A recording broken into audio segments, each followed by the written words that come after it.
show today is on pet loss, grief, and healing. It's a topic that is very close to my heart and to the heart of my guest, whose name is Nancy Saxton-Lopez. We wrote a book together that's called The Pet Loss Companion, Healing Advice from Family Therapists who lead pet loss groups. And I'm going to read a paragraph from the book's opening before introducing Nancy in a more complete way.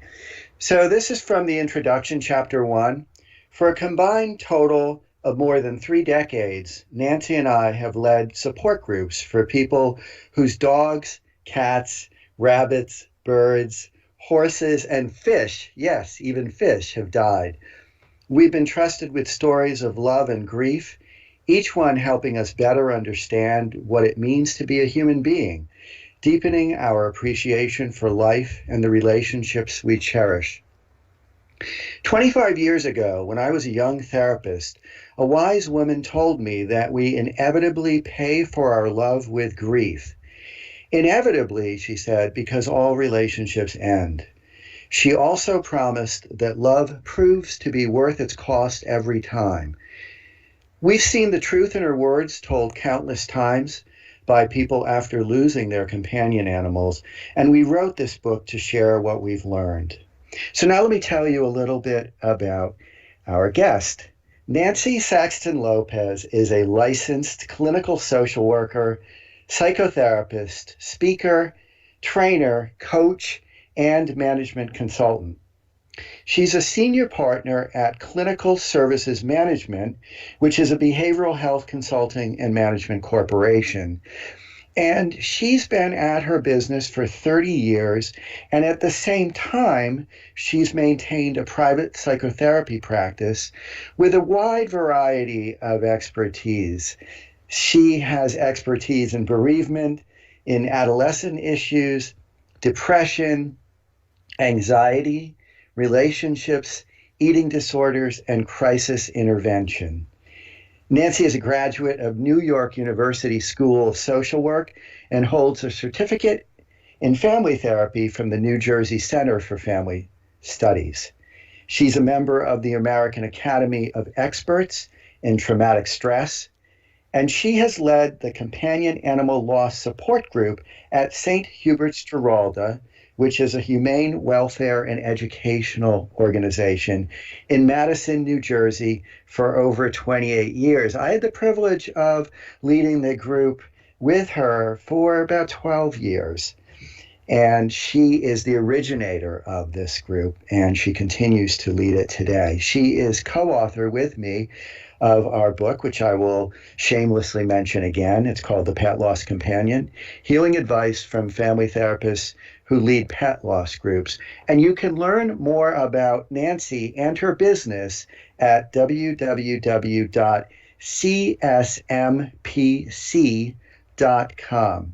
CSMPC for Clinical Services Management, PC.com. Welcome, Nancy. It's great to have you with us. Thank you so much, Ken. I'm really happy we're doing this and talking about something that is so very dear to us.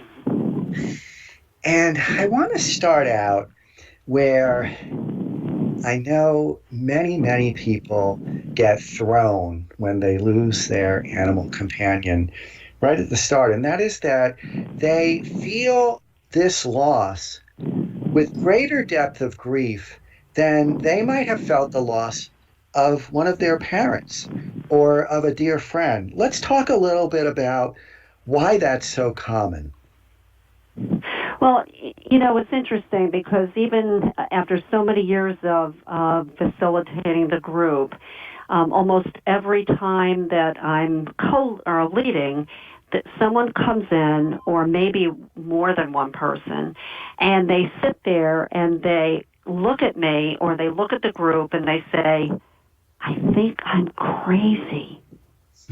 They're whispering because they can't believe the depths of their attachment and their grieving for this companion animal. And we all know that a relationship with an animal is completely different than one with a human. And of course, we all also know that it's unconditional love. And those animals are with us every single day, and they're woven into the tapestry of our lives. They need us to take care of them. They're dependent upon us, but they also make us healthier. So what I tell people, because so many out there don't understand the connection, is that it's the relationship they grieve. It doesn't matter how many legs the being has. It's really the relationship. Well, it's such beautiful words that you use, woven into the tapestry of our lives.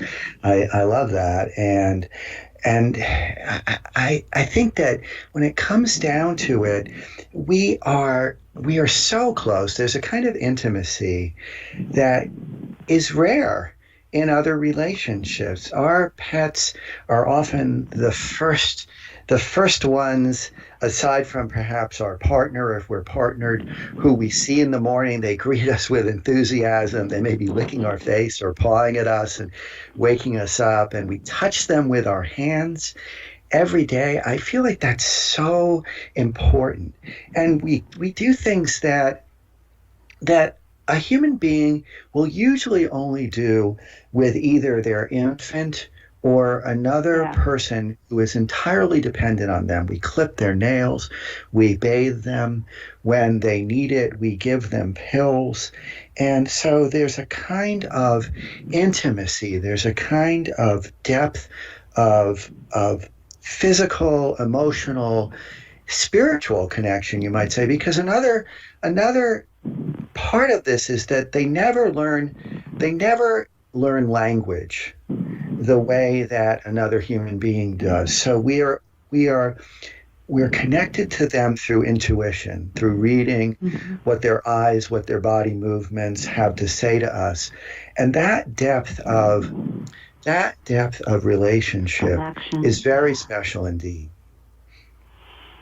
And that's what people can't believe when they all of a sudden don't have that animal there.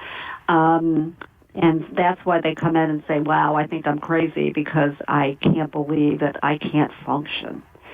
And so that's the purpose of the group, as you know. And I think that that's helped a lot of people understand that what they're feeling is absolutely normal. Yeah, and also that it doesn't mean you loved that human being any less. Every relationship is unique, they're different, and it doesn't make sense to try to rank them. And it certainly doesn't make sense to add questions that perhaps lead to feelings of guilt about things like grief that are beyond our ability to logically grasp. And I just feel like it's been so important so many times to say, it doesn't mean that you loved your mom or your dad or your sister or your close friend any less. It's just part of the mystery of human connection, and it's something to perhaps notice, but not in any way to judge yourself negatively because of. And I'm sure you have those kinds of conversations all the time in the meeting, as I did. Exactly. Because they need to have the support, because as you and I know, that the world or society does not grieve very well.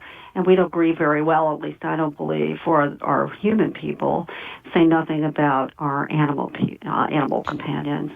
And so they don't know how to react when someone, they're sad and they're upset and they say something about their loss, and somebody may have a comment like, well, you can get another one, or, well, you'll get over it. It'll be okay. And so part of the group has been really wonderful is they're all with people who love their animals and who really are, devastated with their death. Because a lot of times, unfortunately, in the world, and we talk about that in the book too, about how to get your support and what to say to people or what not to say to people. Yeah. Because I think in general, people want to be helpful, but they don't know what to say, and they don't know how to say it, or sometimes they don't say anything at all. Well, you're saying you're covering a lot of ground, and I think that it's great. And I want to just punctuate a few of the things you said. One is that we're not good at grieving in our culture. And a few years back, I read an article, and I would regularly state this in the group, during the group, and it said that in our culture, in mainstream American culture, if a person who we know has suffered a major loss, whether it's a pet or a parent or lost their job or lost a very important relationship, that those around them, on average, will expect that they will be grieving, that they'll be upset and maybe be having a hard time for about 3 weeks. And then at the end of that time, if the person is still showing signs of emotional pain, that other person There's in our something wrong with culture, them. no, yeah, there's something wrong with them. And of course that is such a small window to expect the grief to resolve. And most people will say that it takes much longer than that. And some people will say, look, it takes going through the seasons. It takes going Yeah. through all the milestones of the year, And the birthdays, holidays. Right. holidays, the anniversary of the loss. All of those kinds of things it's very common. It's not essential, and it's not always the case. And in fact, there are some people who after a couple of weeks are going to feel more or less like they're in a place that feels less pain.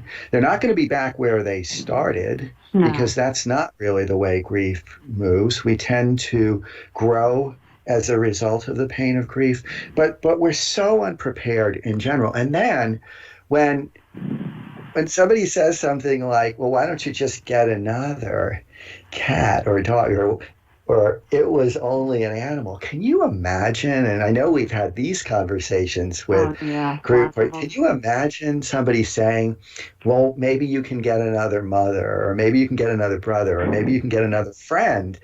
It's unthinkable. But also, as you were saying, I do believe that most people, not all people, but most people operate from a place of good intentions. And so Yeah. when they say such things, they're honestly trying to help the person to whom they're speaking feel better. They're not trying to denigrate the way they're feeling. They're trying to help in some way. So what do you think? I mean, what are some of the things that you advise people to say when they get that sort of dismissive comments from another person? Well, it depends on the person. Sometimes people don't want to confront that, and they just don't talk to those folks. Um, when a lot of times people in their grief are not going to be too conflictual. However, we can't, as coach people to say, that's really hurtful. You know how important, this relationship was to me. And something on that order, maybe, and hopefully, and I do think a lot of people initially at least say, I'm sorry. I do think, though, that people don't like to be in other people's pain. They don't know what to do with that. I And think that that's the core reason why we tend to give 3 weeks. I think it's because Yeah. it is so intolerable for most people to be close to another person's pain, because if you're going to be empathic, that means you have to at least feel a hint of it yourself.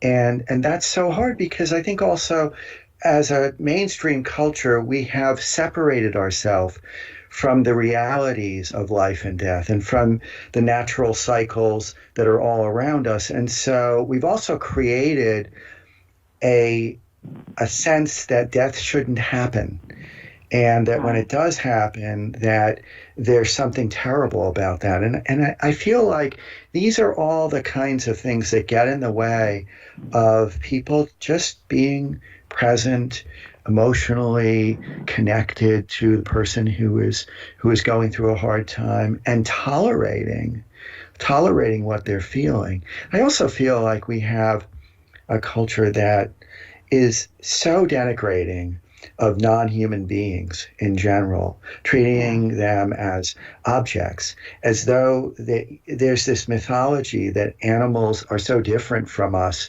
that they really are, relative to us, essentially unfeeling, unthinking, and that the idea that you have a relationship with them, to some people, is sort of beyond imagining.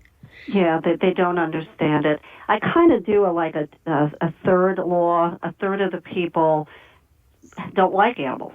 They don't want to really have anything to do with them, which is fine. They're not willing to take care of an animal. They're not interested in an animal. They don't like animals. Except maybe to eat. What was that? Except maybe to eat. I can't say you went out for some reason. Anyway, so can you hear me? Yeah, no, I said except maybe to eat them. Oh, yeah. Sorry, yes, that's good. That's true. Then you have a third of people who have them, but they're engaged with it. It's okay, but if they had to move or if something happened, all right, well, we'll just, that'll be it, and then we'll give the animal away to a shelter or whatever, and we'll just go. There was one example, I think I told you this years ago when we started the group at St. Hubert's, and we were just in the beginning phases of it, and the CEO at the time at Sayers, was really happy we were doing, this group, and he said, we just had a woman the other day that came in and brought her dog back because the dog didn't match her new furniture. Wow, that is, I don't remember that story, but I surely will remember it now. We are going to need to go to a break. When we come back, let's talk a little bit about the dilemma of having to euthanize your pet and how challenging that can be. Stay with us. We'll be back after a break. Okay. Let's talk a little bit about euthanasia. When we have a pet who is suffering, who is struggling, their life is coming to a close, it can be so challenging for the guardian to make the decision to end their suffering. What are some of the ways that people have struggled with this in your experience? Well, it's very rare over the, 28 years that, and then you were doing a lot of that group work with me over a period of time, that people came in and did not feel guilty. They felt that they were playing God. They felt that, their animal's life was in their hand and they were the ones that were killing the animal. They felt that either the animal was suffering and they waited too long, or they felt the animal could have gotten other treatment and they did it too quickly. It's a bind, right? It's either way. Either way, there's pain.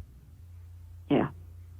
And the guilt is the hardest. We know this. The guilt is the hardest, and it takes a longer period of time to work through because of that, them blaming themselves. Now, you and I have talked a lot about this and worked with the youth people. There was Susan Cohen, who used to be the social worker at the Animal Medical Center, said this beautifully. You did not kill your animal. The disease did or is, and you have the ability to look at their quality of life and to make a decision for them. To end their suffering is the language. Yes, to end their suffering. Yeah, to end their suffering, not their life. Right. Correct. And I think that helps people. They still struggle with it. There's been a handful of people that, were okay with the decision to do that. Many of them would wish their animal would die, but that also can be very traumatic, to sit and wait for that, especially during that process of death. So no matter what, it's really hard. And that is a big question or a big topic at every group, and about who euthanized, how did it work, how did you feel, what was going on, and the guilt that comes around it. So, and we can't take away people's guilt, but we can also talk to them about hopefully someday, you will be able to work through this. Because they were suffering and they weren't getting better. And there is a quality of life scale, I think, that people can use. I actually pulled it up for the program here. Do you know this one? You probably know it from your vet, probably has it. Dr. Villa-Lobos' Quality of Life Scale for Pets. Villalobos. And it has to do, it's very simple: hurt, hunger, hydration, hygiene, happiness, mobility, and if they have more good days and bad days. So that is really an important thing for the guardian to kind of take a look at. If the animal cannot, is not defecating or urinating outside, if there's vomiting, if there are seizures, if there's lethargy, if they don't want to eat, all of those kind of things can be looked at. However, it still, unfortunately, it still does not take away the guilt. When they have to make that decision, and then they make it, and then the animal dies. But we work with it every day. Yeah, and I think that that's so important, that there's an evaluation of is the pleasure of living no longer there? Is it overridden more or less totally by the pain of suffering? And will you then help end the suffering? And I think it's also important, even if you don't have access to the instrument that Nancy's mentioning, that you, if at all possible, make the decision collaboratively. So you're talking it over with your vet, you're talking it over with another person who you love and respect, so that you don't make the decision in a vacuum. And that way you've got support in doing so. I think that can be very helpful. And I know that it's a process. In fact, my son and his wife have an elderly cat who they are regularly having to decide, is it time? The cat has a cancerous tumor. He seems to be doing fine. He gets treatments, he gets cortisone shots, and they revive him, and he seems to be doing fine for quite a while. And then he'll have a slump, and they'll need to bring him to the vet. But they're in conversation between the two of them and their vet in a way that they have support. Eric and Christina have support with this decision, and they're talking with their parents, they're talking with their friends. So it's not like they're making the decision in isolation. I think that can help as well. Yes, I agree. So Nancy, let's talk a little bit about just the normal process of grieving. And I say normal because there's a huge range of what's normal. The first point that we might want to make is that there isn't really a normal. It's kind of whatever is normal for you. But maybe you can talk a little bit about what it tends to look like. Yeah, and a lot of times in the group, people come in and they're very emotional. They're distraught. But they don't understand what's going to happen. And so I talk about grieving is a process. It's not an event. It takes a period of time. We alluded to that last segment. And in the beginning, you're overwhelmed. Cognitively, you're off. Emotionally, you're off. Physically, you're off. Behaviors can change. And that's not untypical for any grieving, but when you're not supported with it, it magnifies it. So what we talk about is, in the beginning, it's overwhelming. It's like ebbs and flows, but the waves are very intense and they're very frequent. So a lot of people can't really function very well.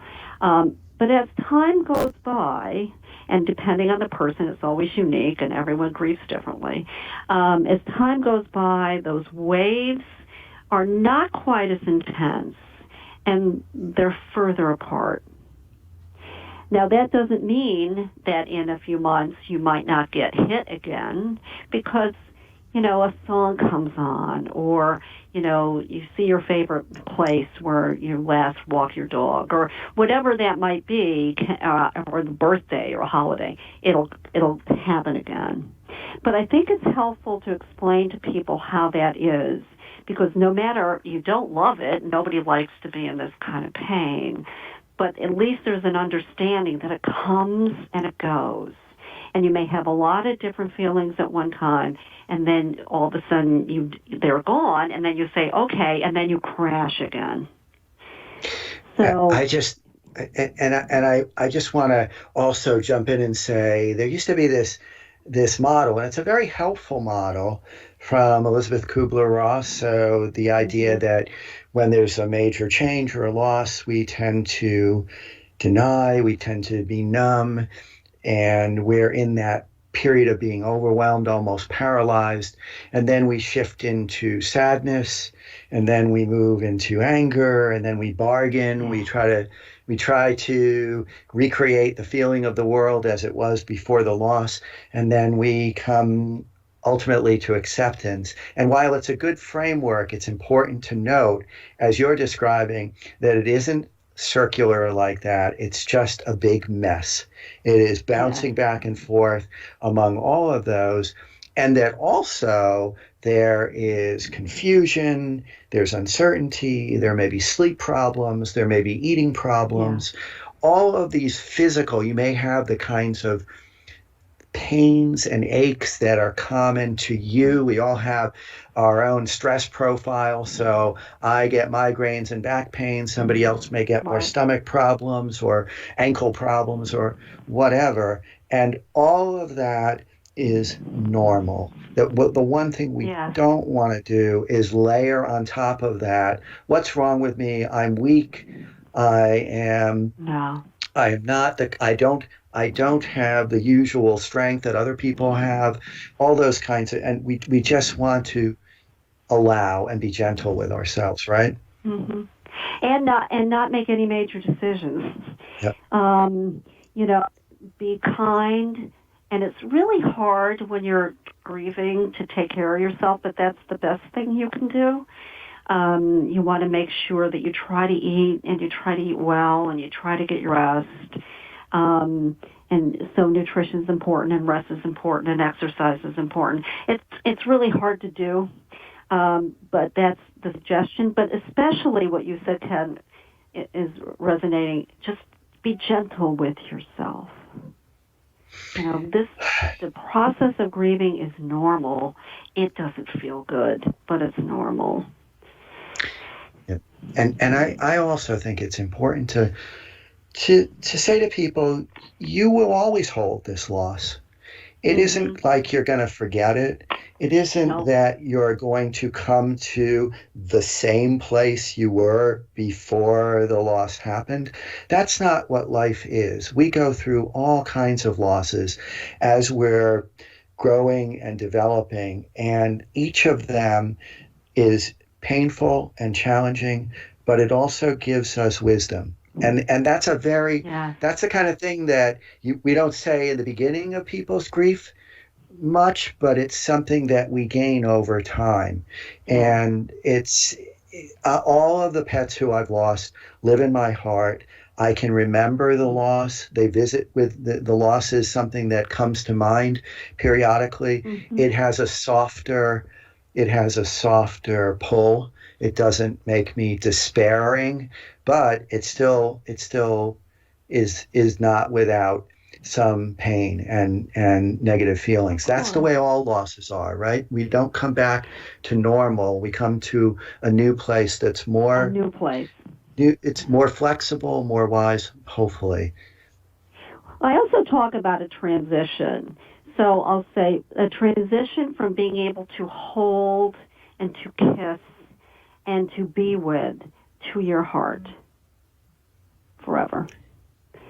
So that right now, when they sit there and they're grieving and they're distraught and crying and upset, of course you can't touch them anymore. You can't kiss them. You can't get up and walk with them.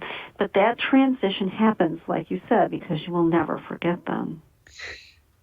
And I want to now go to a question. We got a question. Does it help to get another pet as your pet ages to help with the ultimate loss? And I'm going to give my response to that. Okay. First off, I think it's really individual. And I can tell you that that's one of my strategies. I stagger my pets. I have 2 dogs and 3 cats and 2 aging huge rabbits and a bunch of chickens. And it's important for me to have a number of these kinds of relationships, but that isn't the case for everybody. And also, it's so important to know a couple of things. One is that when you lose one pet, the others don't fill in the void. You still have the loss. Yeah, right. And the other thing is that those other pets, if they were close in the household, they're going to grieve too. Talk about what that looks like. You know, I will say, and I want to respond to the question because what my suggestion would be, it depends on how old the original the pet that's there is now, and if they are sick. And then it depends on what kind of animal you're thinking of getting, because if it's like a kitten or a puppy, would be much different for an elderly dog than maybe a older dog or cat. However, I'm not sure what a demarcation line is for that. My first adult pug, Tashi, we got Noelle when she was 9. And we were thinking of this, what's going to happen. Now, Tashi lived another few years. I think she may have lived longer, but the problem was she got an illness and she died.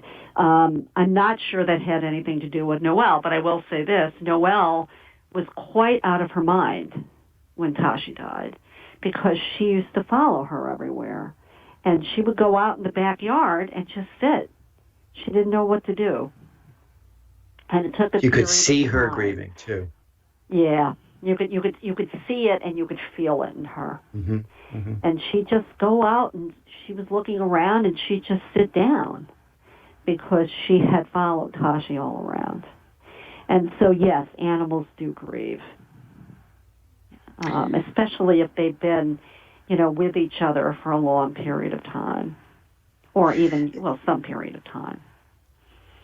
And I just want to emphasize a point that you said earlier, that you want to be considerate, because if your existing pet is elderly or crotchety in mood, yeah. you may not want to impose another pet on them, because you have to consider them as well.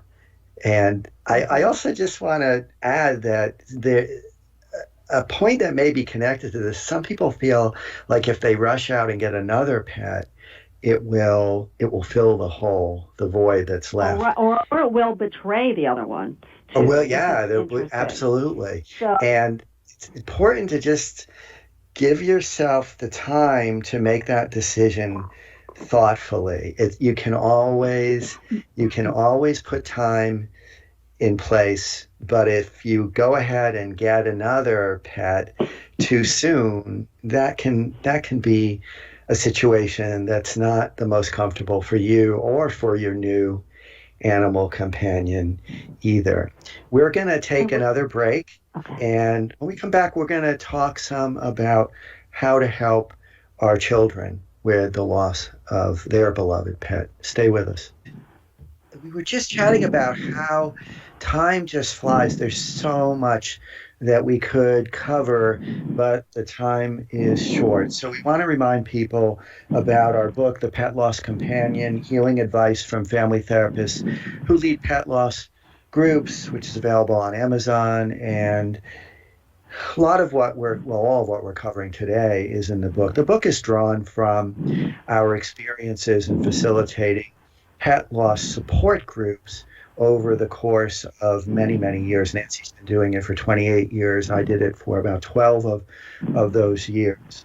And so this is wisdom that comes from the experience of people who came and offered one another support. And we wanted to talk now a bit about how we can help our kids with the loss of their beloved pet. And also, I would just broaden that and say with loss in general. And one of the first things that I want to just throw out there is it may be the case that you would want to help your child avoid facing loss. And Mm-hmm. it's a bad idea. Loss is part of life. I've got lots of stories about parents who tried to do that and it catches up eventually, and it can be the kind of thing where the child, when they learn, feels betrayed and feels disrespected. But Nancy, why don't you talk a little bit about some of the healthy ways to help our kids work through loss? Well, I will say this, which is super important, because we don't really see a lot of kids in the group. We never really have. Um, and parents are the role models for grieving for their children. They're not going to learn about the emotions around a loss or a death or an ending very easily, except through their experience, especially with parents. Um, and what parents like to do, and we understand that, Ken just alluded to it, is that we want to protect them from pain. And the problem is that there is some pain in life in many different ways. And death is one. I mean, loss of a job, moving, friendships lost, other kinds of, falling outs or whatever it might be. And so it's important to remember that you are the role model. Now, that said, if you cry, that's okay. It's all right to have an emotion around, the death of your animal or a human. So it's important to also understand the age. I mean, there are age variations in how kids look at death or know about death. And kids can run, little kids run around. They can say, Rocky's not here anymore. Where's Rocky? And you could do a picture, but then they go play and they come back. But after, I think, Ken, right, is about 8 or 9 years old, they really have a concept of the finality of death, if I'm not mistaken. Begins to, yeah, before 5 or 6, it's almost like you have to get very concrete and say, Rocky can't move anymore. Rocky is not able to eat anymore. He's no longer able to be with us. You have to lay out the very specific, observable ways that death shows itself, and you have to say it over and over and over again because there's not the sense of permanence. Right. And then, yes, as a child grows into their middle grammar school years, they're going to start being able to hang on to the permanence of loss, and so it becomes more graspable in the same way that we do. But it is important to realize that even with adults, we are going to at times regress when we have a Yeah. major loss. And so Sure. all of this is fluid. All of it is flexible. Teenagers are pretty much adults in terms of their ability to hold on to constancy, that once the loss has happened, it's there and it's not going to change. What are some things that... I'm sorry. Oh, no, I think it's important for, as the kids get older, to have them involved in what's going on with the animal. What's the process? Go to the vet with them, and especially around a euthanasia decision. And they can be present. The older kids parents may not want younger kids present, but certainly older kids can be present because then they have the support around them and the family goes through it together. Yeah. the one thing you don't want to do is sweep the animal away. And this happened, Ken, to someone we know when we worked at Morristown. Sweep, the dog away, and the kids go, where's the dog? Oh, the dog went to the farm. We, wanted him to get, out to the farm where he could run around and all that stuff. Well, as an adult, this woman found out that no, the dog was euthanized. Yep. And then how do you feel? How do you feel? How do they feel at that? Yeah, they feel betrayed. They feel dismissed. I got to tell you, Nancy, and this is one of the stories in the book, and it's about a human being. I counseled a couple who one of their parents had died, grandmother for their children had died, and they told me that they were going to tell their kids that their grandma had just taken a worldwide cruise, and she was going to be gone for about a year. And I remember saying to them, what are you going to tell them at the end of that year? And they said, well, think of something else. And I said, so you'd rather have them believe that their beloved grandmother, who they see every other week, because she lived in Westchester and the family lived in New Jersey, so it wasn't terribly far, and they saw each other regularly. I said, you'd rather have them believe that she abandoned them without saying goodbye than that she died. And I think in some ways this comes down to what we were talking about before, which is, nobody wants to be present with another person who's feeling deep pain, and least of all, our child. Right. Our child. Exactly. And yet, the instinct is to protect. Yeah, but the problem with that is, then they don't grow up with that. They don't know how to deal with it. Exactly, and yet the challenge is that's part of what it means to be a parent. Just as you were saying, it's to be the role model and to be present and to confront challenging things. I remember my son Eric was about 8 or 9, I believe, when his fairly new kitten Willie died. Willie died very, very suddenly. And his mom and I sat with him and we talked to him about it. We showed him Willie, who we'd brought back from the vet. We had rushed him to the vet that evening, and they tried to save him during the night, and he died. So we went and got him and brought him back. And we talked with Eric. He pet him. We talked together about how to say goodbye. We each wrote cards to him. And then we buried him outside. And Eric's card was so moving. He said, Willie, I'll love you. We were one of my best friends. I wish we could have been friends for longer. I mean, we were all distraught. We were all in tears. Of course. And the thing about it was, he understood through that experience that it's okay, just as you were saying, to be in tears, to be very upset, because that's what human beings have to go through. Now, if we were totally stoic and we pretended that we were just A-okay with the fact that we were burying Willie, how would he feel? He'd feel alone. He'd feel like there's something wrong with him, that he feels so upset. We don't want to be on the floor screaming and yelling and pounding our fists and losing all control, because that would be very scary to our kids. But we also don't want to be a nice person in the presence of our child. We want to role model what is reasonable and healthy and pretty much the norm for human beings who have suffered the loss of a beloved pet or a beloved family member. And like you said, if you try to deny it, it's going to catch up. Eventually, it's going to catch up. It will. And that's going to be much more difficult for that person to be able to work through those things. And so what you said makes so much sense, because a child who all of a sudden they're connected to this animal, and mom and dad aren't really, talking too much about it, showing any kind of feeling. The question is that going to be the way they're going to feel when I die, if I die?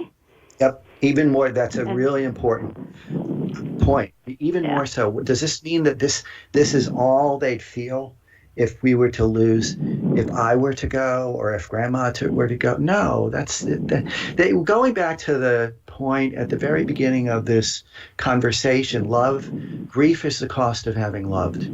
And Yeah. it's worth it. It's worth it.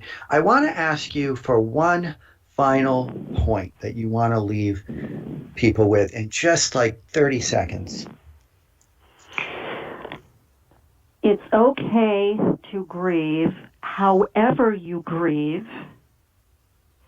And the time frame, it's going to take, unfortunately, longer than we would like, but that signifies the amazing and connecting and wonderful relationship that you had with your animal, or in fact anyone. But we're talking about pet loss and how special that relationship is.